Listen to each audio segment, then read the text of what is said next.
And right here we take the Panzer Grenadier Company, the good old infantry company, motorised, the old foot sloggers.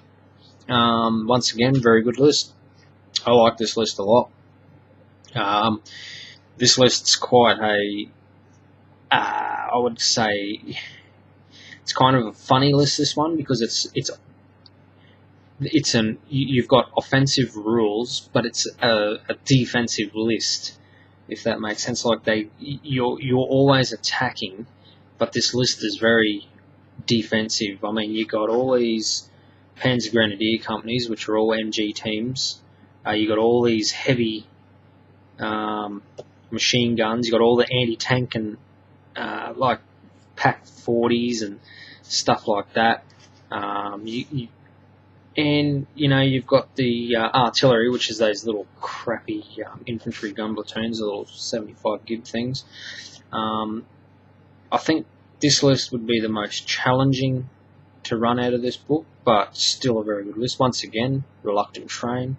If you look over here, it's a very standard German list. You take your HQ and your two minimum requirements, which is 2 Panzer Grenadier platoons on foot or in a truck. There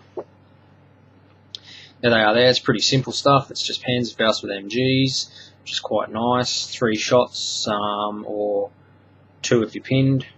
You got these are SMGs. You got you can replace the Kugelwagen with an M3 half track, which is pretty cool. And you can replace the Command Panzerfaust MG up here. So you can actually replace this MG for an SMG at no cost. I'd probably leave it as an MG. Being when you get pinned, you get 2 shots. Where if you're yeah, well, in this situation, actually, that's a good point. I would leave that as an MG simply because if you are running into someone, then at least you can still shoot your 16 inches at 1 shot. Where you're an SMG, yeah, you get a full rate of fire of 3 when you move, but you can only shoot 4 inches, so you're not doing anything unless you're assaulting, pretty much. So, and if you do get pinned, at least you still get 2 shots being an MG team. It's a bit of a no-brainer. I don't think I would sacrifice an SMG there for an MG. I would leave it. You can take a crap ton of MG42s, which is really nice. It's kind of cool because you get these little direct fire suckers in there as well. So you can sort of you can pop smoke with them as well. You get 12 centimeters down here, which is really nice. These can make combat attachments, which is really cool. So you can combat attach them out. You can take your Pack 40s or your Pack 38s. I would probably take, in this situation over here with the Pack 40s and Pack 38s, I would be nearly tempted to take Pack 38s to have anti-tank 9, but you get 3 shots, 4 plus firepower. Kind of like that 3 shot. If you're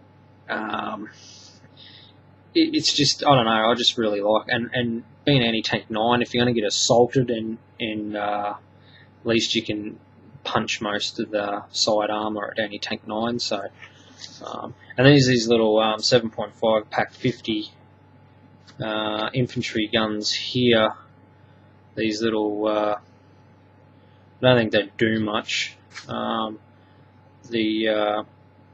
artillery, I've not really seen them that much until this book, so I'm not real familiar on how good they'd be, but it's the only artillery I think in the whole damn book.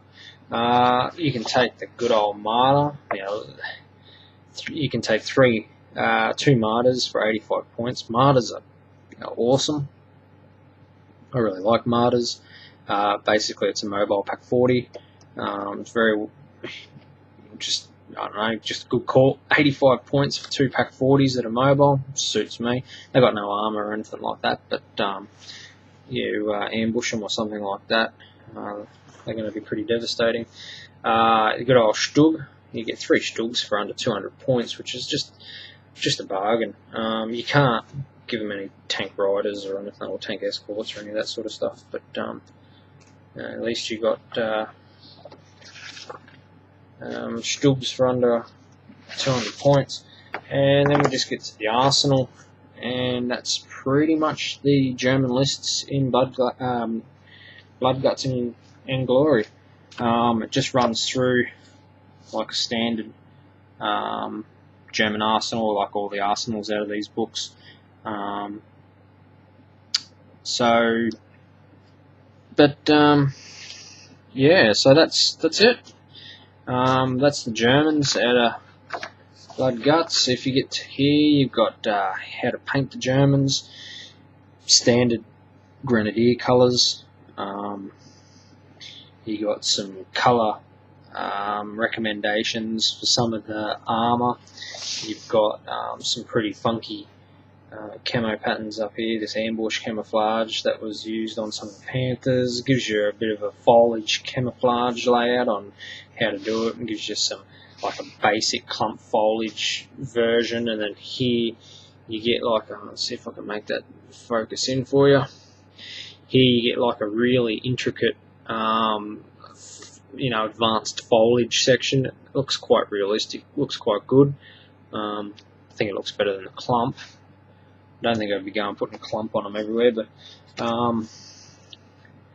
and that's pretty much it. And that's the Battle of Aracourt, and then it gets on to Tank Aces, which is pretty much the whole back part of the book. If anyone's familiar with Infantry Aces, it's pretty much identical, except it's with tanks. I think you get 5 tanks or something like that, and an ace, and basically you have you run this campaign. That's it in a nutshell. I mean, it's a little bit more involved than that, but I'm not going to go through it. I wasn't going to go through the Americans, but I might just go through the American section just quickly in an upcoming couple of vids, and we'll just see how these German ones go, and we'll go from there. Alright guys, cheers, eh?